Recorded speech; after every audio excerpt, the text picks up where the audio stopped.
E aí, vamos estudar a lição?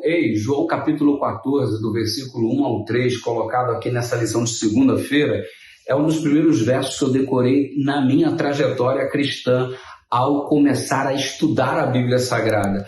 Não se turbe o vosso coração, credes em Deus, credes também em mim. Um detalhe, a palavra turbar-se, não fique com o seu coração turbado, se refere a quê?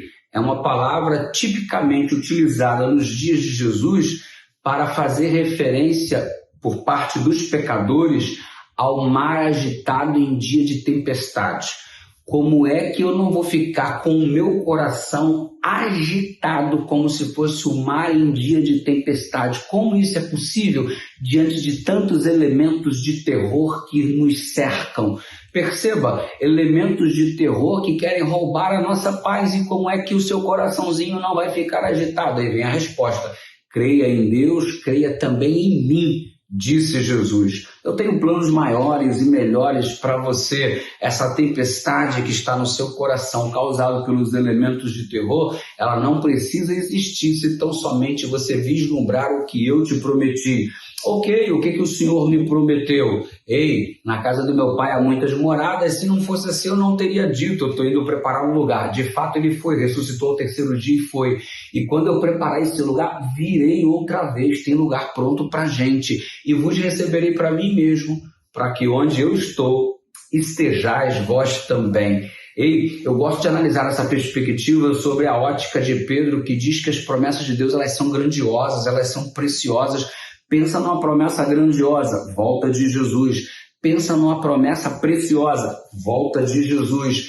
Pensa alguma coisa que traz sentido à vida. Estarmos aqui para tomarmos a decisão em direção a este reino. Aí sim a vida faz sentido. Há uma perspectiva de vida eterna por parte do nosso Criador e que temos que fazer essa escolha mediante aceitação ou não de Jesus Cristo, porque Ele é o caminho em direção a esta vida eterna. Isso significa que o Senhor Deus nos fez essa promessa. É verdade que alguns têm afirmado que está demorando um pouquinho. Está demorando demais. Lembre-se de 2 Pedro, capítulo 3, verso 9, que diz: o Senhor não retarda a sua promessa, ainda que alguns julguem demorada. Por que alguns julgam demorada? Porque chega assim, nossa, já fazem mais de 2000 anos que ele está prometendo regressar e não regressou. Deixa eu te fazer uma pergunta. Faz mais de 2000 anos que ele prometeu para você? Quantos anos você tem? Você tem 80, 70, 50, 30? Eu tenho 46 e ele me prometeu isso há 46 anos. Embora já tenham se passado 2000 anos, para mim só fazem 46 anos que a promessa foi feita. Ele prometeu isso para mim há 46 anos, porque é o tempo de vida que eu tenho. E quer saber de uma coisa? Quando você morre, quando a pessoa morre, o ser humano morre, você está falando comigo, mas quando a pessoa morre, a gente já sabe o que a Bíblia revela, que os mortos não sabem de coisa alguma. Estão no sono, estão no esquecimento. Quando eles despertarem na ressurreição, através da volta de Jesus, ouvida a voz do arcanjo, ressoada a trombeta de Deus, eles despertam e eles não terão sentido o tempo passar. Então, se o indivíduo morreu com 60 anos e quando ele ressuscita na volta de Jesus, ele não terá sentido passar, demorou 100 anos desde que ele morreu para Jesus voltar. Ele não terá sentido esses 6 anos passarem. Sabe o que isso significa? Que esse tempo não está sendo tão longo assim quanto a gente diz. Quanto tempo você está esperando? Estou esperando para 36 anos e se eu morrer hoje, quando eu ressuscitar, eu não vou ter sentido que se passou mais tempo do que este que eu tive consciência. Enfim, o resumo da ópera é que o nosso modo de contar o tempo talvez seja muito, mas na perspectiva de Deus, ele sabe direitinho quando é que ele tem que voltar. Então, só deixa nas mãos dele, só confia nele, porque o resto é resto. E quando Jesus voltar, pronto, faremos parte do seu reino.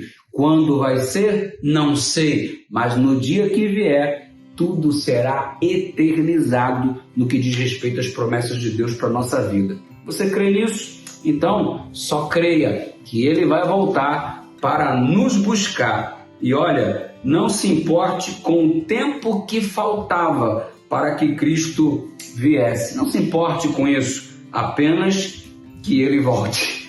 Que Ele volte. Não importa quanto tempo Ele vai demorar. O que importa é que Ele de fato volte. Amém por isso? Pai querido, às vezes ficamos meio impacientes porque impacientes somos. Mas obrigado porque o Teu tempo é o melhor. Apenas ajuda-nos a estarmos prontos. E quando o Senhor voltar, que seja então bênção para a nossa vida, em nome de Jesus Cristo. Amém.